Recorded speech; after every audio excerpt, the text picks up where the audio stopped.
நேயர்களே, இப்போ நான் ஜெம் தொலைக்காட்சிக்காக சர்வதேச செய்திகளுக்காக நான் உங்களோடு பேச போகிறேன்.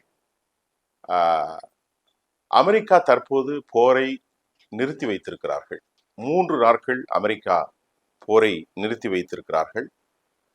அமெரிக்கா அதற்கு முன்பு என்னெல்லாம் செய்தது என்பதை நாம் இப்போது பேசக்கூடிய ஒரு களச்சூழலில் இருக்கிறோம். அமெரிக்காவினுடைய அதிபர் கடுமையான மிரட்டல் செய்தார்.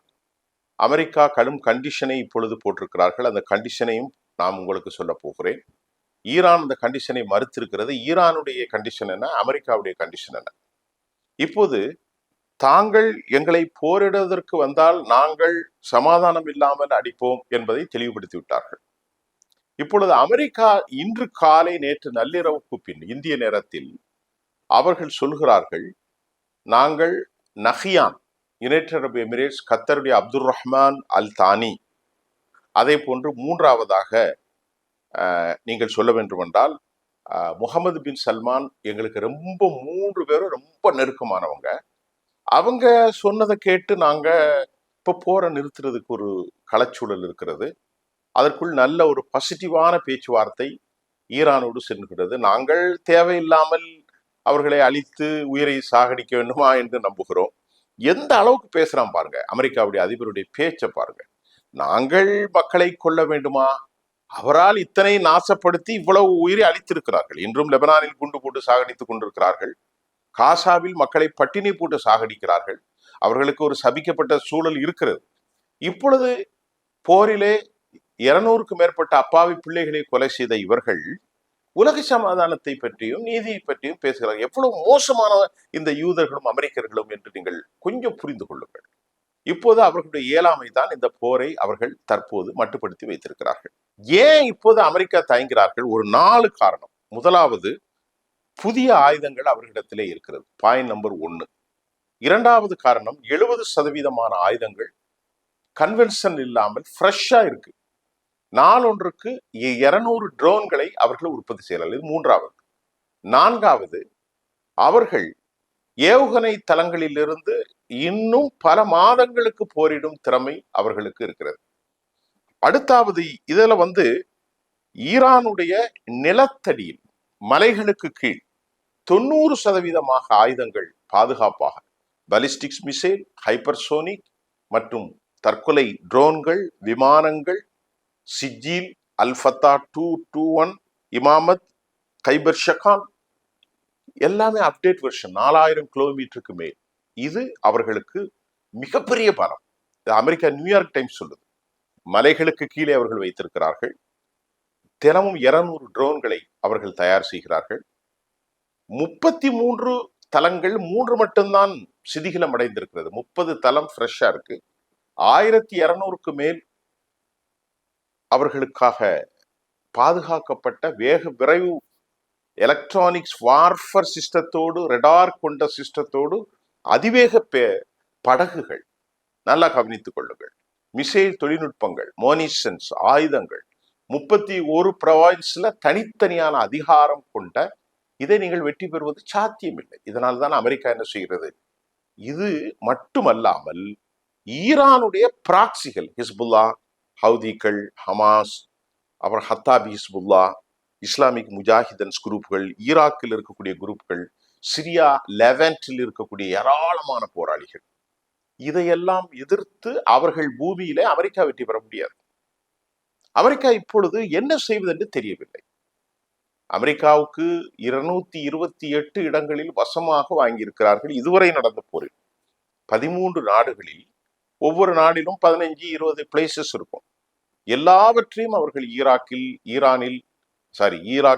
சிரியாவில், இஸ்ரேலில், ஜோர்டானில், கத்தரில், பஹ்ரைனில், ஓமன், பல இடங்கள்ல, அது மட்டும் இல்லாம குவைத்ல ஏராளமானது, பஹ்ரைன்ல ஏராளமான கடற்படை தளம், யுனைடெட் அரபு எமிரேட்ஸ்ல பல பல பல பல 1-2 இல்லை. அதே போன்று சவுதி அரேபியா, எல்லா இடங்களிலும் அழித்து நாசம் செய்து விட்ட பிறகு அதை சரி செய்வதற்கு அமெரிக்காவுக்கு 200 பில்லியன், 20 லட்சம் கோடி ஆகும். இதுவரை அவர்கள் எவ்வளவு செலவு பண்ணியிருக்கார்கள்டா? இதுவரை அவர்கள் ஒரு 3-4 லட்சம் கோடி ஆயுதங்களுக்கு மட்டும் செய்திருக்கிறார்கள். அமெரிக்காவால் தாக்கு பிடிக்க முடியாத ரெசஷன், இன்ஃப்ளேஷன், ஒரு ஒரு கெலானுடைய விலை 5. இப்பொழுது அமெரிக்கா நேற்று வரை 500 விமானங்களில் தாக்குதல் நடத்த போகிறார்கள் என்று சொன்னார்கள். நான் கூட அந்த செய்தியை போட்டேன். இன்றைக்கு காலை நள்ளிரவு அமெரிக்கா போரை மௌனித்திருக்கிறார்கள் தற்காலிகமாக. அதுக்கு காரணம் கீழே விழுந்து மீசையில் மண் ஒட்டாத கதையாக இல்லப்பா, என்னுடைய நண்பர்கள் சவுதி அரேபிய முகமது பின் சல்மான், நஹியான் மற்றும் அப்துல் ரஹ்மான் அல் தானி எங்க ரொம்ப வேண்டிய ஆளு, பேச்சுவார்த்தை நடக்குதான்னா நீங்க சீக்கிரமா அடிச்சிடாதீங்கன்னு சொன்னனால நான் இறக்கம் காட்டுறேன்னு. எவ்வளவு பெரிய பொய்யை இவர் எவ்வளவு பெரிய சிக்கி கொண்டார், நல்லா கவனித்துக் கொள்ளுங்கள். இப்பொழுது நேட்டோ படைகள் அவர்கள் எல்லாம் ஒரு பெரிய கோலிஷனாக ஹெர்மூஸை வந்து சரி செய்வதற்கு வரப்போவதாகவும் ஒரு செய்திகள் இருக்கிறது. அது எந்த அளவுக்கு சக்சஸ் ஆகும், அவர்கள் அமெரிக்காவோடு எந்த அளவுக்கு கோஆபரேஷன் செய்வார்கள் என்பது தெரியவில்லை. நேற்றைக்கு ஒரு செய்தி, நேட்டோவில் இருந்தே பல நாடுகள் யூரோப்பிய யூனியன்ல இருந்து பேசுகிறார்கள். எந்த நாடும் அமெரிக்காவை யூதர்களை நம்பி கடைசியில போருக்கு வரமாட்டாங்க. அப்படி போருக்கு வருவதாக சொன்னாலும் கடைசியில் அவர்கள் விட்டு போய் விடுவார்கள். இதுதான் நிலை. இப்போ 2 தரப்பிலும் என்ன கண்டிஷன், அதை நாம ரொம்ப கவனமாக பார்ப்போம். 2 தரப்பிலும் முதலாவது ஈரான் என்ன சொல்கிறது, போரை நிறுத்துங்கள். இரண்டாவது, எங்களுடைய பணத்தை விடுவீங்கள். மூன்றாவது, ஹிஸ்புல்லாவை தாக்குவதை, லெபனானில் போர் நிறுத்துவதை நிறுத்துங்கள். இப்படி அவர்கள். நான்காவது, எங்கள் மீதான இழப்பீடுகளுக்கு நீங்கள் பணத்தை தாருங்கள், அதே போல ஹெர்மூஸை அந்த பிளாக்கேடை எடுத்துருங்க. இப்படி அவர்கள் ஒரு 4-5 கண்டிஷன். இந்த கண்டிஷனை மறுத்த அமெரிக்கா சொல்கிறது, அணு ஆயுதங்களை எங்களிடத்திலே ஒப்படைங்கள் 450 கிலோவை.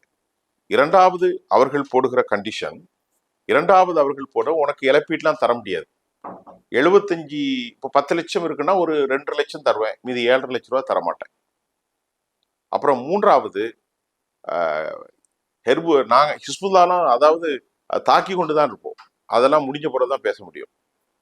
நான்காவது அவர்கள் சொல்லக்கூடிய கண்டிஷன் என்னவென்றால், இப்படி ஒரு 4வது கண்டிஷன் அவர்கள் போட்டிருக்கிறார்கள். அப்ப அணு ஆயுதத்தை கொடுக்க மாட்டோம், பணத்தை ரிலீஸ் பண்ண மாட்டோம், போரை நிறுத்தின பிறகுதான், பேச்சு முடித்த பிறகுதான் ஹிஸ்புல்லாவை நிறுத்துவோம், இழப்பீடு தரமாட்டோம். என்ன கணக்கு அப்படிங்கிறதா இப்போ இந்த சமாதானம் வழி இல்லை. சரி, போருக்கு ஆகும் என்றால் அமெரிக்கா போய் முட்டிச்சந்தில் முட்டி கொண்டு நிற்கிறது. இந்த பக்கமும் திரும்ப மாட்டேங்க, அந்த பக்கமும் திரும்பல. இப்போ உங்களுக்கே தெரியும் அமெரிக்காவுடைய பரிதாப நிலை எப்படி இருக்கிறது என்பதை நீங்கள் புரிந்து கொள்ளுங்கள். போர் செய்வதற்கு அனுமதி பெற்றுவிட்டார், அனுமதி பெற்றாலும் அவர்களால் வெற்றி கொள்ள முடியாது. அமெரிக்காவுடைய சென்காம் தயாராகத்தான் இருக்கிறது. அமெரிக்காவுடைய கப்பல் படைகளை பயந்து கொண்டு முக்கியமான கப்பல்களை எல்லாம் கேவலப்பட்டு போகும், அடித்து விடுவார்கள். ஏன்னா அவர்களுடைய பலத்தை இவர்கள் நன்கு புரிந்திருக்கிறார்கள். மேலும் மேலும் கூர்மை தீட்டப்பட்ட கத்திகளை போன்று அவர்கள் வலிமையாகி கொண்டே இருக்கிறார்கள். திருப்பி திருப்பி திருப்பி திருப்பி மேலும் மேலும் ஆயுதம் வலிமை செய்யப்பட்ட தீட்டப்பட்ட அந்த ஆயுதங்களை வைத்துக் கொண்டு இருப்பதை போன்று வலிமையாகி கொண்டே இருக்கிறார்கள்.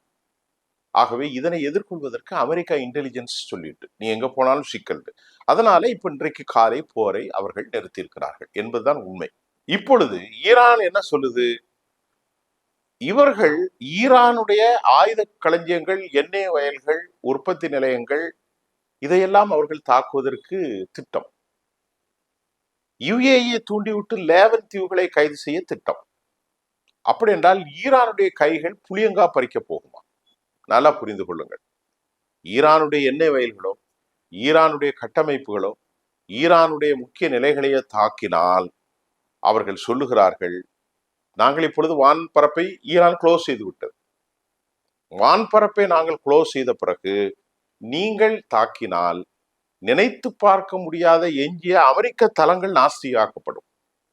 நினைத்து பார்க்க முடியாத அளவிற்கு அமெரிக்கா பல இடங்களில், அமெரிக்காவுடைய விமான நிலையங்கள், அமெரிக்காவுடைய பிராக்சிகள், அமெரிக்காவுடைய இஸ்ரேல், ஈராக், சுவைஸ், கத்தர், துபாய், எல்லா இடங்களும் மின்சார உற்பத்தியை நாங்கள் அடித்து விடுவோம்.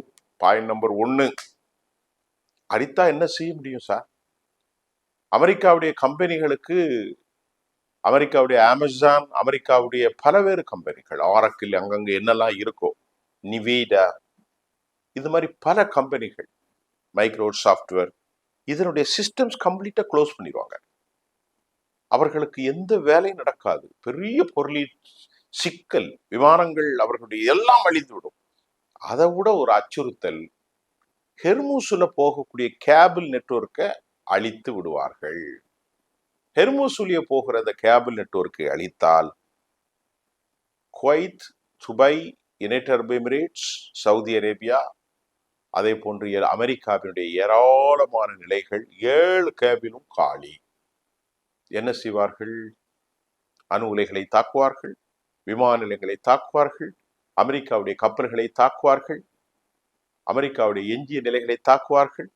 அரம்கோ தாக்கப்படும், புரூஜ் கலிபா தாக்கப்படும், துபை முழுமையாக அழிக்கப்படும், அமீரகத்தில் இருக்கக்கூடிய அபுதாபி முழுமையாக தாக்கப்படும், கத்தர் தோஹா அழிக்கப்படும், குவைத்தில் இருக்கக்கூடிய ஏனைய தலங்கள், பஹ்ரைன், ஓமன், இஸ்ரேல் முழுமையாக, டெல் அவீவ், ஹைஃபா, கிரியா சமோனா வடபகுதிகள் எல்லாம் அழிக்கப்பட்டுவிடும். ஆனா கடைசியில் நான் அழிந்து போகிறேன் என்று ஒரு லெவலுக்கு வரும்போது அவன் எதையும் விட மாட்டான். இதுதான் அமெரிக்காவுக்கு இப்பொழுது சிக்கல். இதை அமெரிக்கா இனி மீட்டெடுப்பது சாத்தியமில்லை. 40 நாள் போரில் அமெரிக்கா இழந்தது 39 விமானங்கள், ஏராளமான வீரர்கள் இறந்திருக்கிறார்கள், கப்பல்கள் பற்றி எறிந்திருக்கிறது, வந்த கப்பல்கள் திரும்பி விட்டது. இதை ஈடு செய்வதற்கு 20 லட்சம் கோடி, அது மட்டுமில்லாமல் ஏற்கனவே ஆயுதங்களுக்கு பல லட்சம் கோடி, மற்ற பாதிப்புலாம் பல லட்சம் கோடி, $1 trillion இழந்திருக்கிறார்கள் America and co and alliance. இப்போ ஈரானுடைய பலம் தெரிந்த பிறகும் இறங்குவார்களா? சீனாவிலே கொண்டு சென்று பேசினார்கள், சீனாவில் ஒன்றும் நடக்கவில்லை. சீனா, ரஷ்யா தொடர்ந்து ஆதரவளித்தும் கண்காணிப்புகளை பலப்படுத்தியும் ஸ்ட்ராட்டஜிக்கல் பார்ட்னர்ஷிப் சொல்லிட்டார் அப்பாஸ் அராக்சி. நேற்றைக்கு ஏராளமான உளவாளிகளை மறுபடியும் பிடித்திருக்கிறார்கள், கொலை செய்து கொண்டுதான் இருக்கிறார்கள். இப்பொழுது ஈரான் தயாராக இருக்கிறது. அமெரிக்கா வந்து வந்து முட்டிச்சந்தில நின்று திருப்பி போயிருக்காங்க. இது ஒரு முறை, 2 முறை, 3 முறை இல்ல, பல முறை. ஆனா இஸ்ரேலை பொறுத்தவரை, பெஞ்சமினை பொறுத்தவரை, தான் விரித்திருக்கிற இந்த வலையில் சிக்குண்டு போன அமெரிக்க அதிபர் டொனால்ட் ட்ரம்ப் அதிலிருந்து தப்பி வெளியே ஓட தெரியாமல் சிக்கி கொண்டிருக்கிறார். நேற்று வரை 500 விமானங்களை ஈரானை அழிப்போம், ஈரான் மக்களை க்ளோஸ் செய்வோம், ஈரானுடைய கொதிநிலைகள், ஈரானுடைய எண்ணெய் வயல்கள், ஈரானுடைய கட்டமைப்புகள், ஈரானுடைய இராணுவ நிலைகள், ஈரானுடைய ஏவுகணை தளங்கள் எல்லாவற்றையும் காலி செய்ய போகிறோம் என்று கொக்கரித்து வந்து கொண்டிருந்த அமெரிக்கா டக்கன முட்டிச்சந்தில் லெஃப்ட் இண்டிகேட்டர், ரைட் கையை போட்டு ஸ்ட்ரைட்டா போயிட்டாங்க. எல்லாரும் எதிர்பார்த்தாங்க, லெஃப்ட் போறாங்களா இண்டிகேட்டர் எரிஞ்சுக்கிட்டு, ரைட்டு போறாங்களா கை போறாங்க, இப்போ ரெண்டுல ஒரு பக்கம் தான் போகணும். திடீர்னு அமெரிக்கா டக்குன்னு நேர போயிட்டு சொல்றான், போர் நிறுத்தம். எதற்கப்பா? ஒரு 4 நாள் பேச்சுவார்த்தை நல்ல பாசிட்டிவா தெரியுத அப்படின்னு சொல்லியிருக்காங்க. அமெரிக்காவுடைய பலகீனத்தை, அமெரிக்காவுடைய இயலாமையை உங்களுக்கு புரிந்து கொள்ள அதிக நேரம் இல்லை என்பதுதான் இன்றைய செய்தி. மீண்டும் அடுத்த செய்தியில் நாளை சந்திக்கின்றேன். ஜெம் தொலைக்காட்சிக்காக நன்றி.